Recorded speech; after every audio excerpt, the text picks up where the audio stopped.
Loro.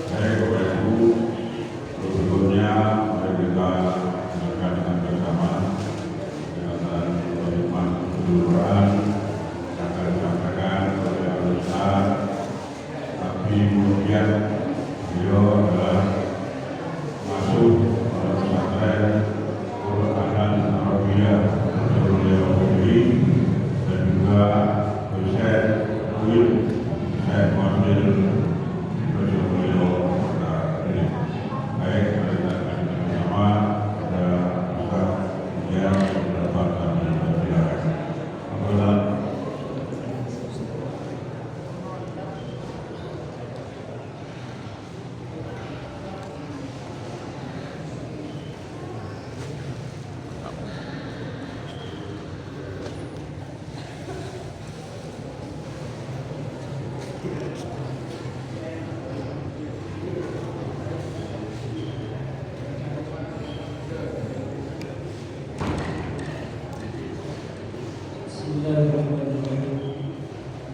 Assalamualaikum warahmatullahi wabarakatuh. Waalaikumsalam.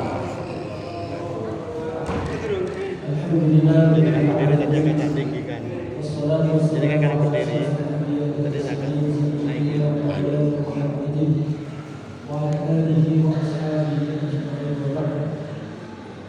Bersama-sama kita hormati ketua takmir Masjid Istiqlal, Bapak Ibu hadirin jamaah salat Isya, salat tarawih serta salat witir rahimakumullah. Syukur alhamdulillah kita masih diberikan Allah yang luar biasa. Dan sampai saat ini kita masih bisa melaksanakan ibadah di bulan Ramadan, insyaallah diterima Allah Subhanahu wa taala. Amin. Dan selanjutnya pada malam hari ini malam spesial karena kita memperingati Nuzulul Quran. Sedikit saya sampaikan bahwa Nuzulul Quran secara bahasa dia nuzul turun.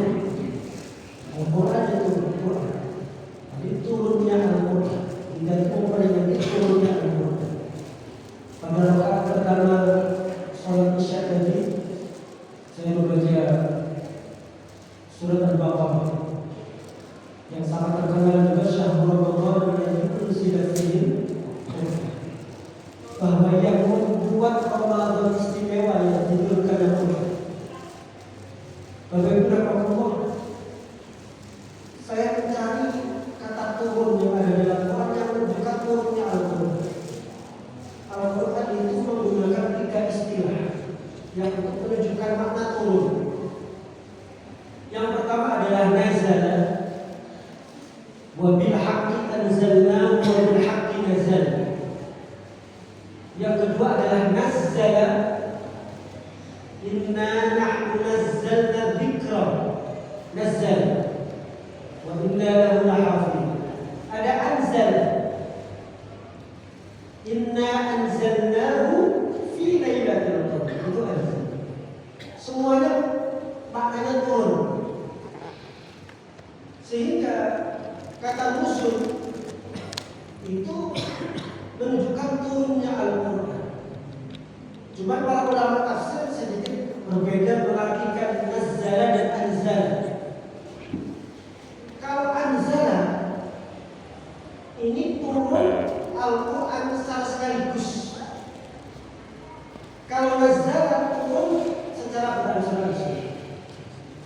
Ya, ini baru pertama kali sudah serius ini. Baru dibuka dulu. Kemudian dibuka dulu. Muncul bebas. Kalau tak ngaji jadi yang benar itu. Baru tidak saya baru amalan kajian sudah serius.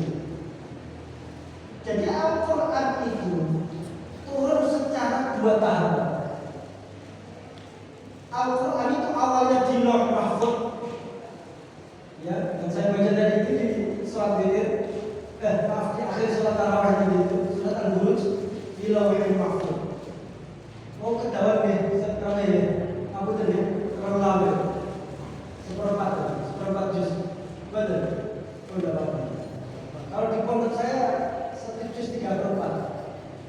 Jadi sholat tarawihnya seperempat juz, sholat tarawihnya 1 juz, sholat witir dan sholat malam setengah juz.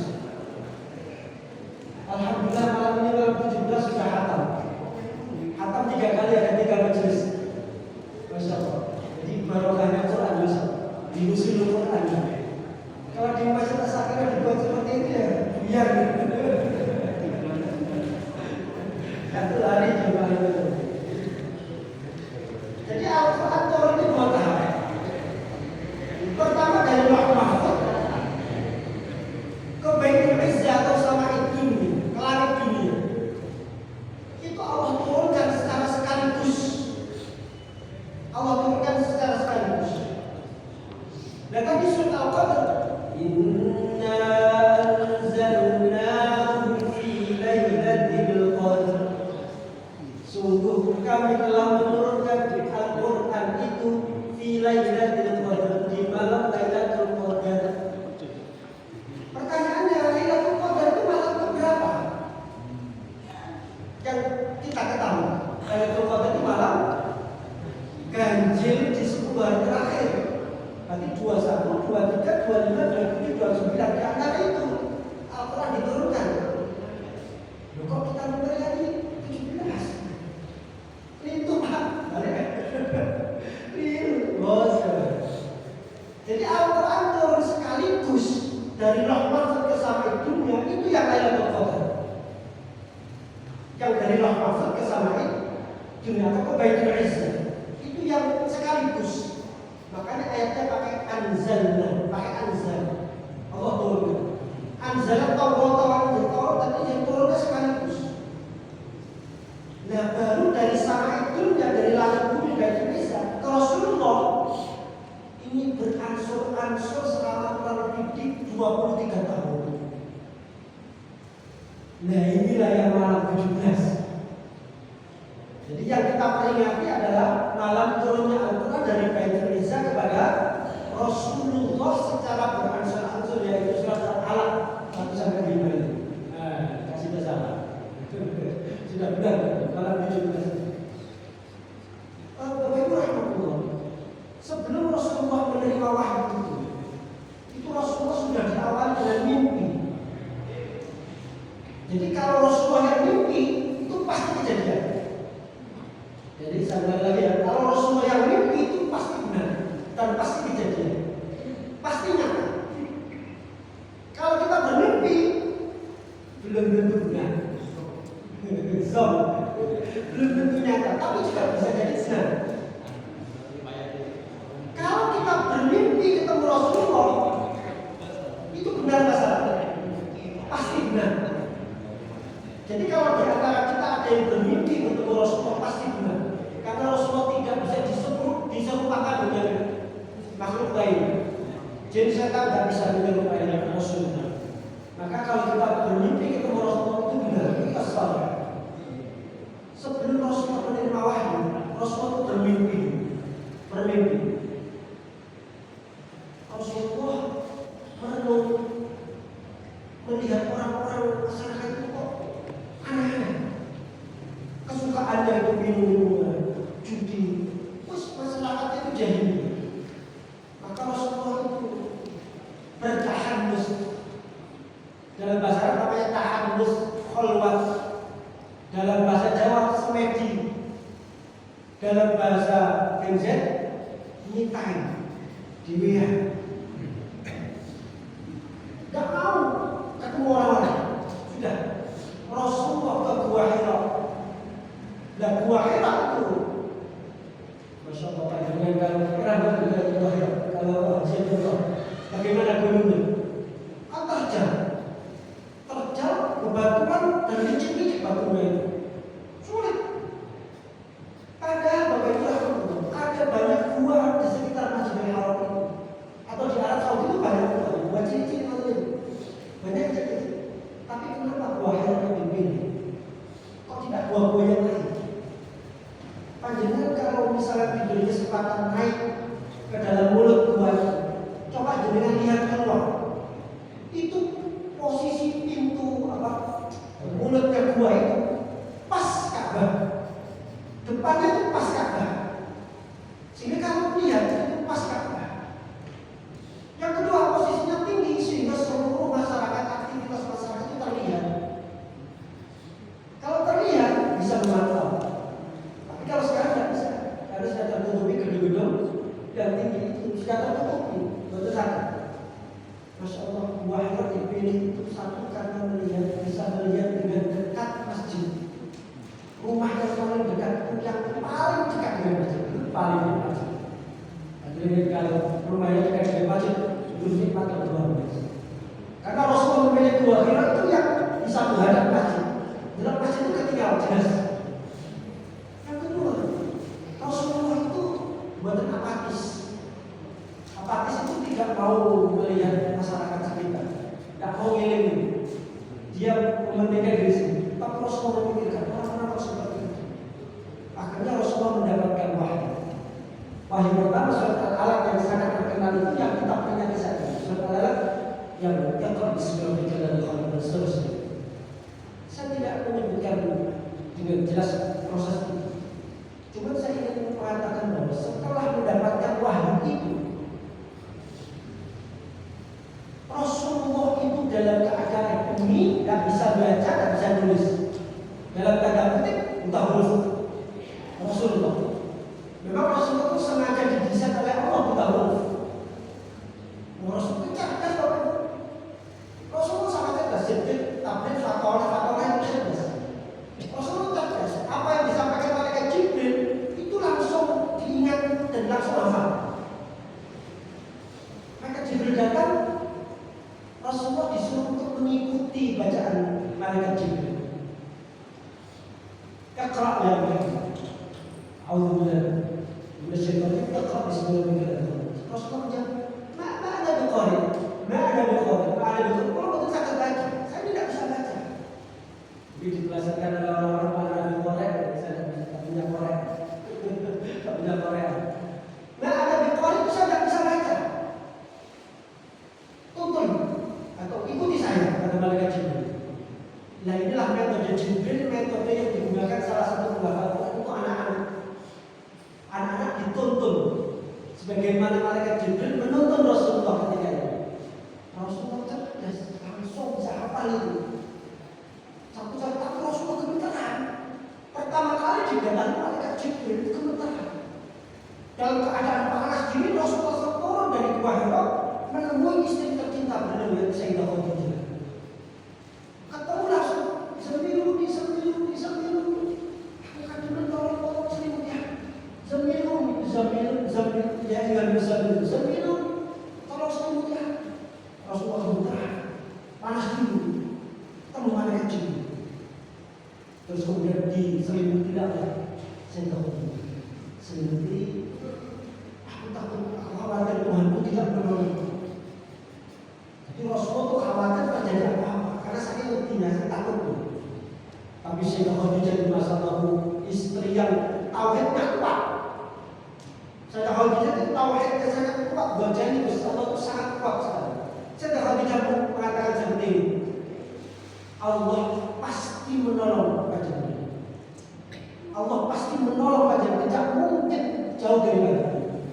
Jadi bagaimana keyakinan Sayyidah Khadijah meyakinkan sang suami? Ada istri yang paling dinanti suami adalah istri yang bisa menenangkan perasaannya suami. Suami itu dagingnya atau darahnya panas. Kalau istri perempuan darahnya dingin. Panas itu membutuhkan dingin, dingin juga kadang-kadang membutuhkan panas. Maka saling melengkapi. Maka ketika itu Sayyidah Khadijah itu punya seorang paman, kemudian paman itu punya anak. Namanya Waraqah bin Nawfal. Waraqah bin Nawfal ini seorang rahib, seorang ahli bahasa Ibrani, bukan bahasa Syriani ya. Apa koli, bukan bahasa Ibrani. ahli bahasa Ibrani. Terus kemudian ajak ke anaknya paman Rasulullah diajak dikisahkan. Sampai Khadijah mengatakan, wahai anak pamanku, kalau dengarkan cerita dari saudara, ceritakanlah peristiwa yang terjadi pada Rasulullah. Terus kemudian kalau bin Mughirah tanya kepada Nabi Muhammad, dalam bentuk apa orang yang menyerupai kamu? Diceritakan kepada Rasulullah. Kemudian kalau bin Mughirah mengatakan, huwa namus. Itulah namus yang menemui Nabi Musa ketika menyampaikan kitab Taurat. Jadi namus itu nama lain dari Jibril, malaikat Jibril. Malaikat Jibril atau Ruhul Amin atau Ruhul Kudus itu semuanya sama, yaitu malaikat Jibril. Kemudian Warqa bin Nufail itu beliau ahli kitab, jadi tahu betul bagaimana Taurat dan Injil. Dan menulis mengenai kitab Taurat dan Injil itu memakai bahasa Ibrani. Warqa bin Nufail. Apa namanya? Anaknya paman itu apa? Dia bisa bisa juga anaknya paman, saudara sepupu. Oh, oke, saudara skandal ya. Saudara sepupu. Kemudian Warqa bin Nufail mengatakan seperti ini. Semoga aku masih menjumpai ketika kamu diusir oleh orang-orang. Semoga aku masih menjumpai ketika kamu diusir oleh masyarakat. Apakah memang akan diusir suami saya ini? Iya. Karena siapapun yang menerima wahyu pasti akan diusir dari negeri. Dan semoga saya masih menjumpai suamimu ketika diusir, biar saya bisa menolong. Masya Allah. Ternyata di tahun berikutnya Warqa bin Nufail sudah wafat. Jika tidak menjumpai Rasulullah diusir. Karena Rasulullah diusir dari Mekah kemudian dicerahkan ke Madinah. Masyaallah muslimin rahmatullah. Yang selanjutnya, kenapa Allah itu memberikan mukjizat Al-Quran kepada Nabi Muhammad, kok tidak yang lain? Kalau Nabi Musa, mukjizatnya adalah tongkat. Tongkat bisa membuat belah lautan, terus kemudian menyelamatkan beliau. Tongkat memukul orang yang meninggal bisa hidup. Nabi Isa, mukjizatnya itu bisa menghidupkan orang mati. Nabi Isa itu bisa mengetahui apa yang jenengan makan dan apa yang jenengan simpan di kulkas itu tidak bisa tahu. Kenapa mukjizatnya Nabi Muhammad kok tidak seperti yang berupa kanuragan dan berupa kekuatan, tapi malah berupa kita, Bapak Ibu rahmatullah, yang namanya mukjizat itu adalah untuk melemahkan, yang menunjukkan bahwa yang diutus itu benar-benar utusan Allah. Nabi Musa diberi tongkat itu karena pada zaman Nabi Musa banyak sekali ahli sihir. Sehingga kalau Nabi Musa diberikan tongkat, masyarakat itu tahu bahwa itu bukan sihir. Nabi Musa itu bukan sihir. Karena tongkatnya Nabi Musa bisa berbentuk ular dan tongkat yang penyihir lain juga bisa berbentuk ular, tapi ulangnya malah dimakan. Sehingga mukjizatnya Nabi Musa cocok ketika zaman itu. Pada zaman Nabi Isa, mukjizatnya itu kedokteran, bisa menyembuhkan penyakit sopak. Puspa. Yang belum ada obatnya. Dan Nabi Isa bisa menyembuhkan itu. Dan pada zaman Nabi Isa, ilmu kedokteran itu sudah maju sekali. Maka diberikan mukjizat berupa bisa menyembuhkan orang yang sakit itu. Sehingga orang itu takjub. Dan Nabi Muhammad kenapa kok Quran kok dibaca? Karena umatnya Nabi Muhammad itu cerdas, suka mengetahui sesuatu dan membutuhkan pedoman hidup. Kalau kalian baca di surat Al-Baqarah itu, Alif Lam Mim, Dzalikal Kitabu la raiba fihi, hudan lil muttaqin. Apa artinya hudan? Petunjuk. Selain petunjuk apa? Al-Quran itu sebagai apa? Pedoman. Saya tanya Bapak, pedoman itu kata dasarnya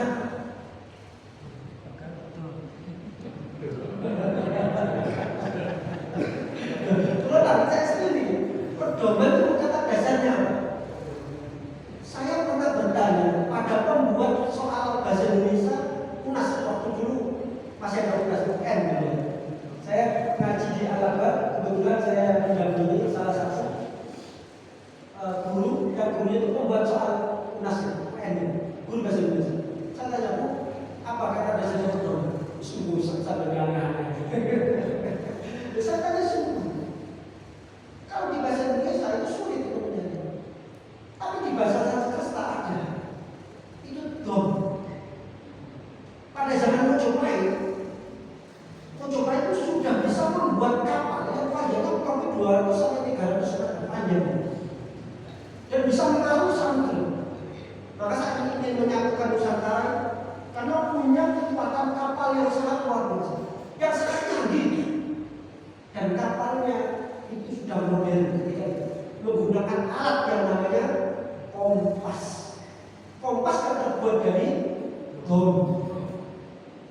Kalau ada kompas, tidak akan tersesat. Kapal itu bisa kembali pulang lagi, mengarungi samudra sesuai dengan tujuannya. Ada kompas, ada pedomannya. Dia tidak tersesat. Nah, Quran itu pedoman. Kita ini bukan penduduk bumi bahwa Quran. Kita itu asalnya adalah penduduk surga. Udah diatur bahwa kita di surga, itulah tulisannya. Penduduk surga. Tapi awas jangan menyalahkan Nabi Adam. Jadi kalau Nabi Adam mungkin makan buah ya. Bisa makan buah dari kita di surga ya. Karena kan menyalahkan itu. Nabi Adam dan Ibu Hawa berbuat kesalahan ketika itu atau tidak, kita tetap diturunkan di bumi. Karena kita itu khalifah fil ardh, tercipta oleh Allah untuk khalifah fil ardh, bukan khalifah fil jannah. Bukan untuk khalifah di surga, tapi khalifah fil ardh, di bumi. Itu hanya wasilah. Peristiwa itu hanya wasilah kita turun. Tetapi Allah sudah mendesain itu semua. Kita asalnya penduduk surga, diturunkan ke bumi. Nabi Adam di India, Ibu Hawa di Jeddah. Maka dikatakan Jeddah. Jeddah itu berasal dari kata Jaddatun, artinya nenek. Jeddah, Jeddah. Hanya Nabi Ibu Hawa diturunkan ke Jeddah. Ketemu di Jabal Rahmah. Yang panjenengannya nyoba foto yang nulis di buku itu. Jangan dilakukan dulu. Saya misalnya pasti ketemu tulisan-tulisan nama orang Indonesia semuanya. Ingin jujur, foto-fotonya ditaruh di sana. Kalau suami terjadi, waduh Indonesia apa ya? Tidak bisa kita itu pada bumi. Lama diturunkan di bumi, disuruh pulang lagi ke surga. Sama dengan kalau pulang tak pernah pulang kampung, disuruh pulang kampung. Jalannya begini. Jalannya sudah berubah. Lama tidak pulang, tidak tahu mana. Allah beri pedoman. Pedomannya berupa Quran. Maka Quran itu sebagai pedoman, dia tidak kesasar. Pulang surga. Maka Quran itu tidak hanya dibaca,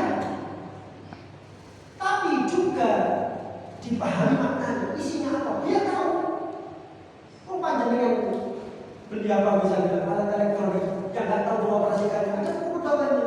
Bahasa Inggris tak bisa baca, misalnya bahasa Prancis tak bisa baca. Terus kemudian dengan baca, ya tetap sesat, nggak tahu. Maka harus tahu maknanya, biar tidak tersesat. Paling tidak maksudnya apa? Paling tidak maksudnya apa? Maka Al-Quran itu turun hudan linnas atau hudan lil muttaqin, sebagai petunjuk kita semuanya, biar kita semua dalam melakukan ibadah itu tidak tersesat. Al-Quran yang selanjutnya adalah, nanti saya tolong diingatkan dalam kelamannya, kenapa Al-Quran itu diturunkan berbahasa Arab? Kenapa kok aneh-aneh berbahasa Arab? Tidak bahasa Indonesia saja atau bahasa Jawa? Dulu ada Ustaz di Lawang itu sholat menggunakan bahasa Indonesia ya. Allah Tuhan Maha Besar. Tidak mau menggunakan bahasa Arab. Inna anzalnahu Qur'anan Arabiyyan la'allakum ta'qilun. Allah memilih bahasa Arab sebagai bahasa Quran, itulah la'allakum ta'qilun, agar kita itu memikirkan itu. Kalau saya tanya ini, kenapa kok bahasa Arab? Karena bahasa Arab itu unik.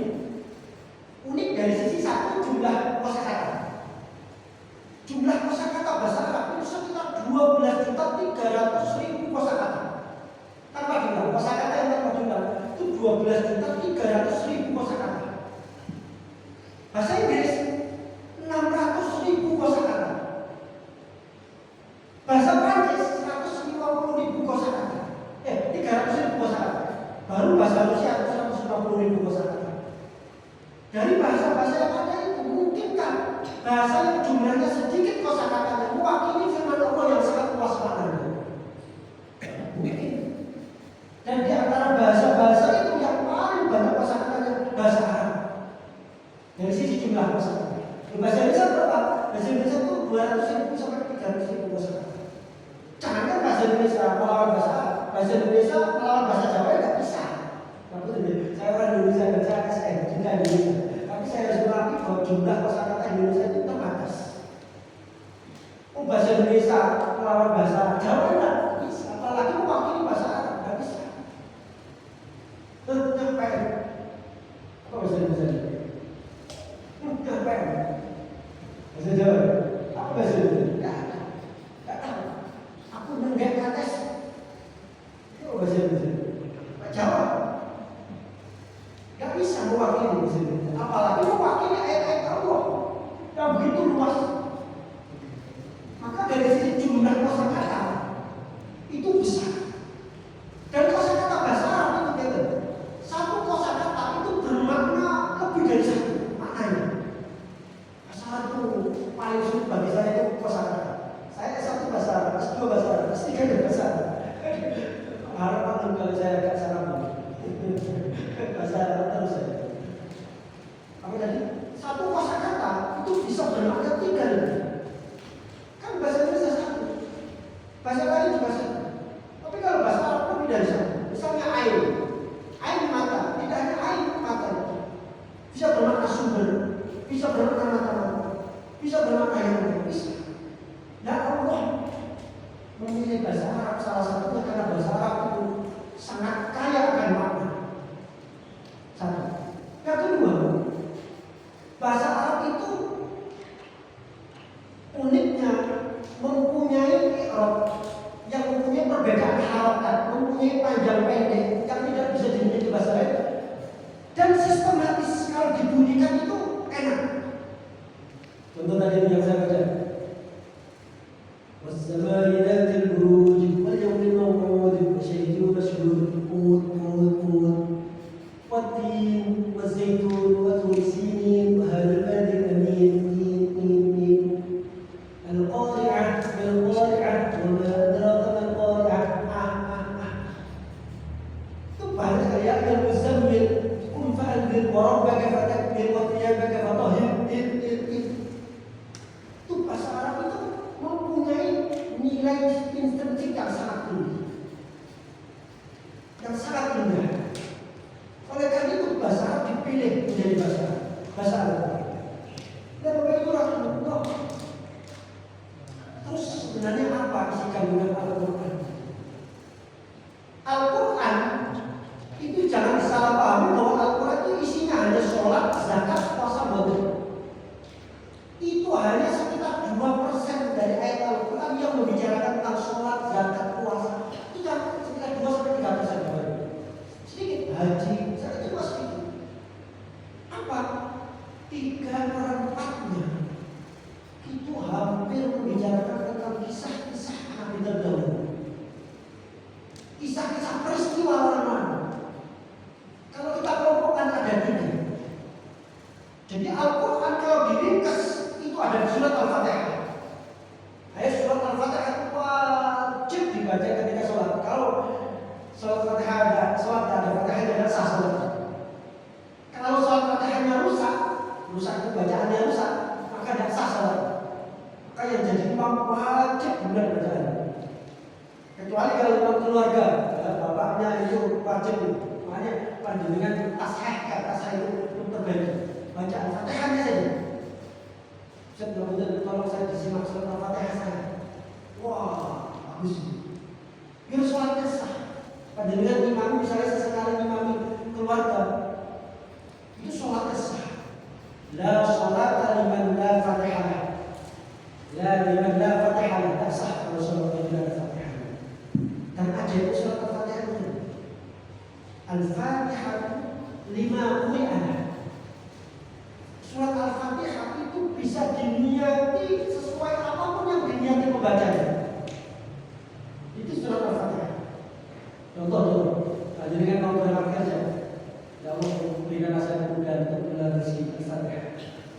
Fatihah. Jadi membaca Fatihah diniati untuk memudahkan mendapatkan rezeki boleh. Ya Allah jadikan anak saya yang soleh-soleh Al-Fatihah. Boleh. Ya Allah jadikan anak saya ini ujiannya lulus sekarang sedang ujian. Al-Fatihah. Boleh. Ya Allah sembuhkanlah penyakit saya ini. Al-Fatihah. Al-Fatihah. Jadi Fatihah itu 5 qira'ah. Jadi boleh dilihat apa ucapan. Ya surat Al-Fatihah itu adalah kandungan Al-Quran seluruhnya itu ada di surat Al-Fatihah.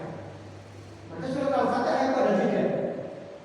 Yang pertama adalah berbicara tauhid, yang kedua syariat, yang ketiga akhlak.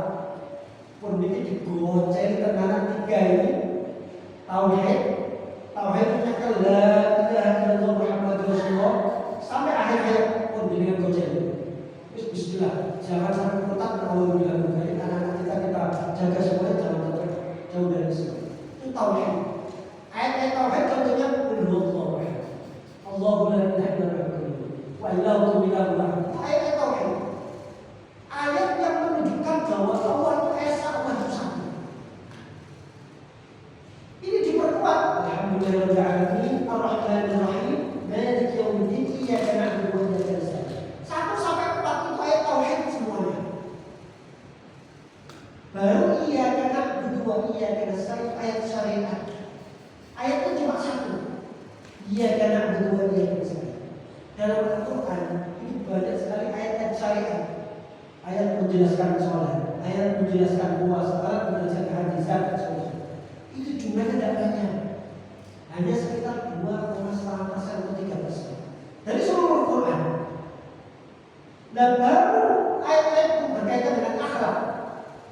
Akhlak itu tata krama, bagaimana kita bermuamalah, bagaimana kita bertetangga, bagaimana kita bernegara, bagaimana kita berhubungan dengan orang lain. Itu akhlak.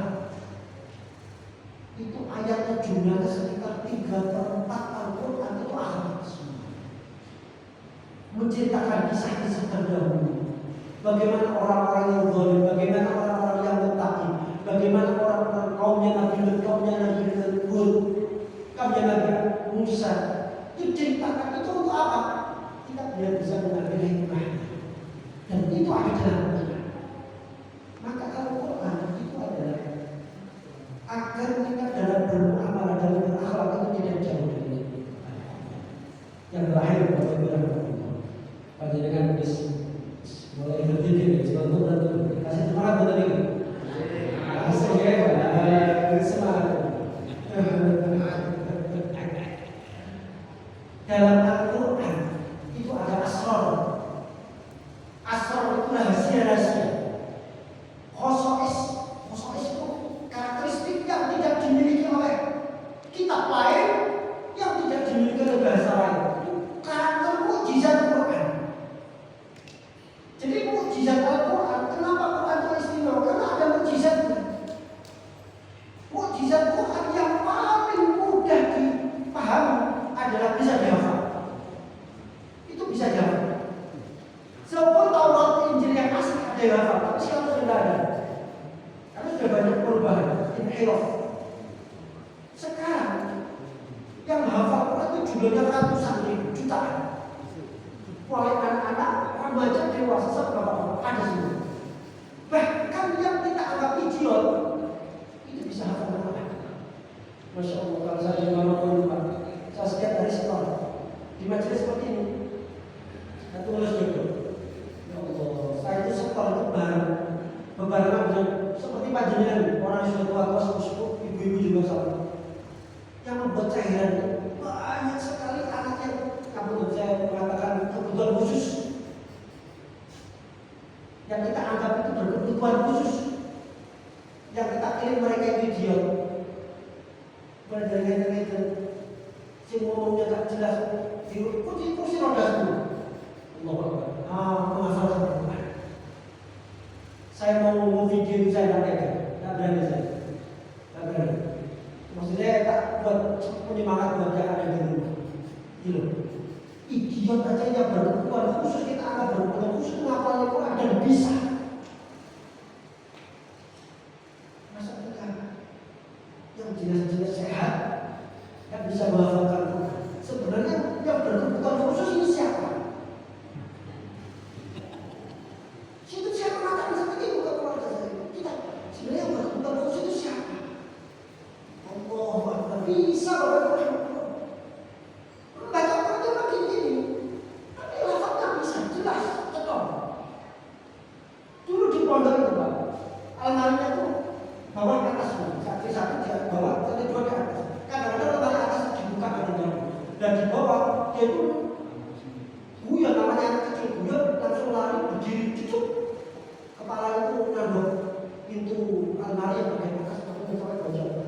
dan gagal otak. Gagal otak, Masya Allah.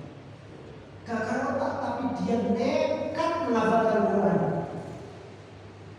Bi'aunillah dan pertolongan Allah bisa hafal Quran. Gagal otak. Bisa hafal Quran. Karena menghafalkan Quran itu hanya butuh berapa persen saja dari otak yang Allah berikan kepada kita.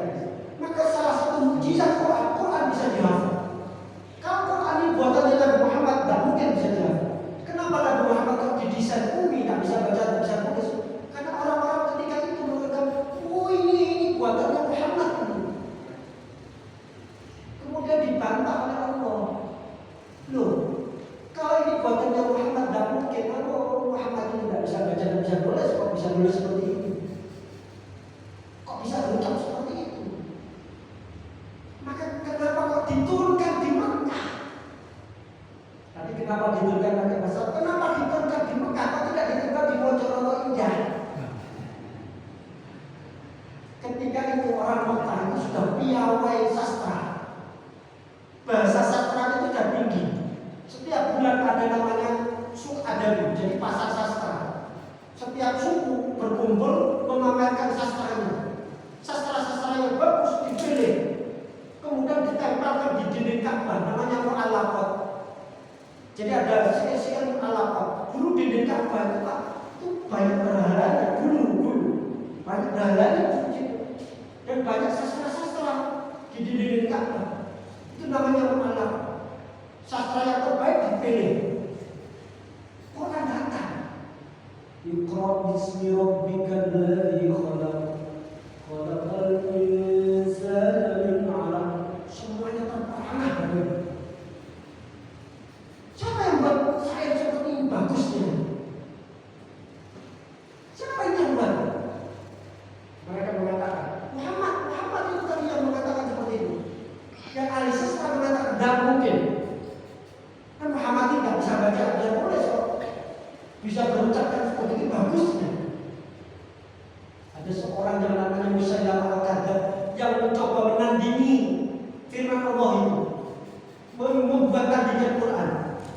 Al-fil, mal-fil, wa ma adraka mal-fil, khurtumun tawil. Gajah, apa itu gajah? Apa yang kamu ketahui tentang gajah? Belalai yang panjang, belalai yang lebar. Nah, ini surat Al-Fil, alam tara kaifa fa'ala rabbuka bi ashabil fil. Ini segala macam. Maka Rasulullah didesain tidak bisa tulis ketika itu ada hikmahnya. Orang-orang masyarakat jahiliyah percaya bahwa itu bukan buatannya Nabi Muhammad. Kalau buatannya Muhammad, tidak mungkin Quran bisa dihafal, tidak mungkin.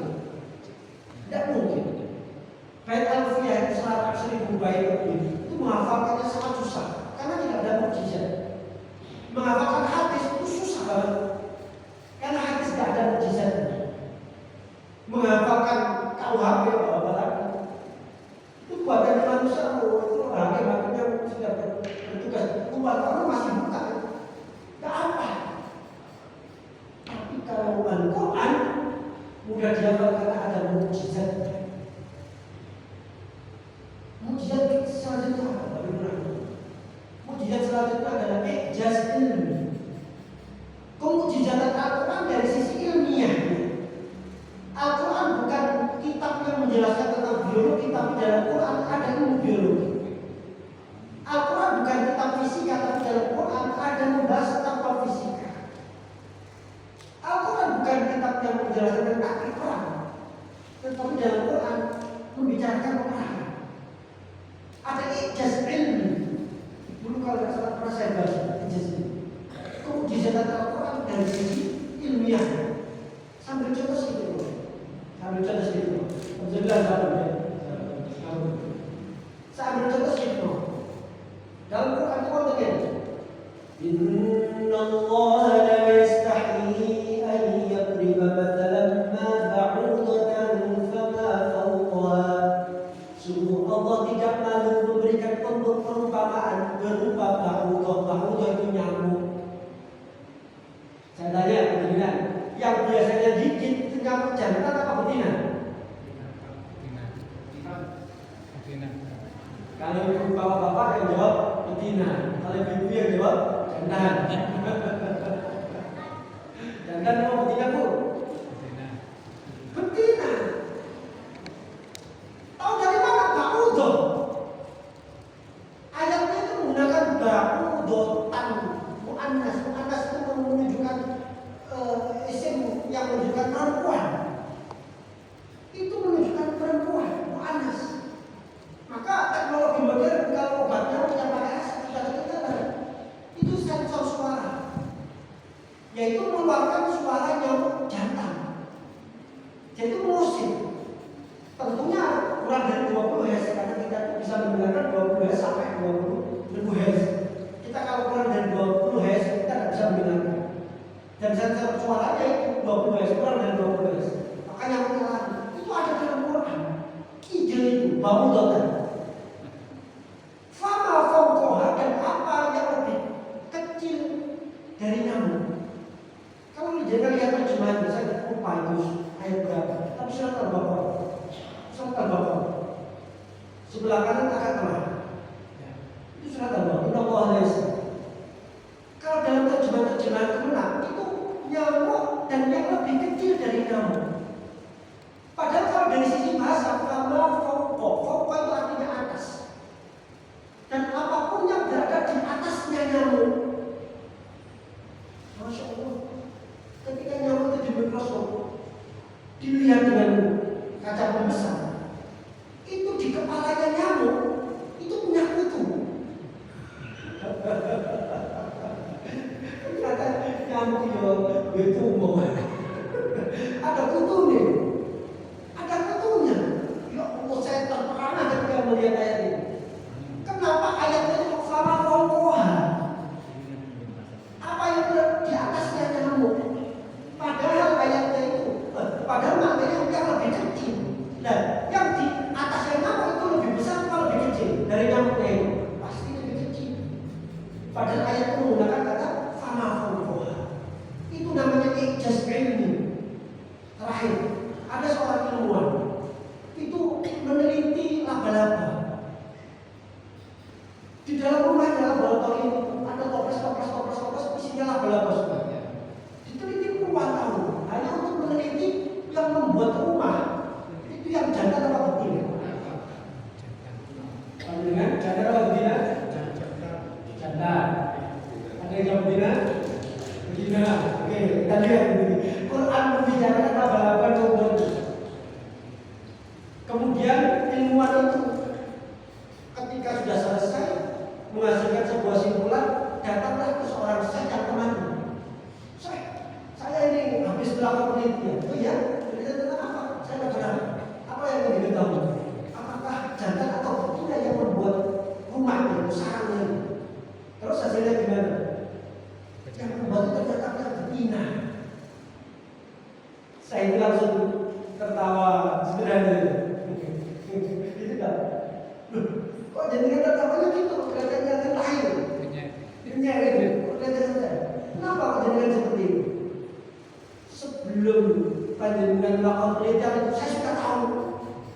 Betul dari mana? Wa inna awhadal buyuti la baitul ankabut ittakhadhat baita. Juz 21. Wa inna awhadal buyuti, rumah yang paling lemah itu baitul ankabut. Sarangnya laba-laba, hanya sarangnya laba-laba itu kan udah dihancurkan. Bukan bisa awhadal buyuti ittakhadhat baita. Ittakhadhat itu dia laba-laba yang betina itu baita, menjadi membuat rumah. Jadi yang membuat sarang-sarang laba-laba itu adalah yang betina. Itu ada dalam Quran. Itu kemujizatan Al-Quran. Oleh karena itu kalau orang orientalis saja menyanyi Quran, maka kita orang Islam sangat-sangat jauh dari Quran. Minimal membaca, yang kedua membaca, yang kedua memahami, yang kedua melaksanakan. Insya Allah kita semuanya dijadikan Al-Quran yang dari Quran. Sama. Kita pertolongan tadi dari kita menjadi. Mohon maaf, kita terlalu. Assalamualaikum warahmatullahi wabarakatuh.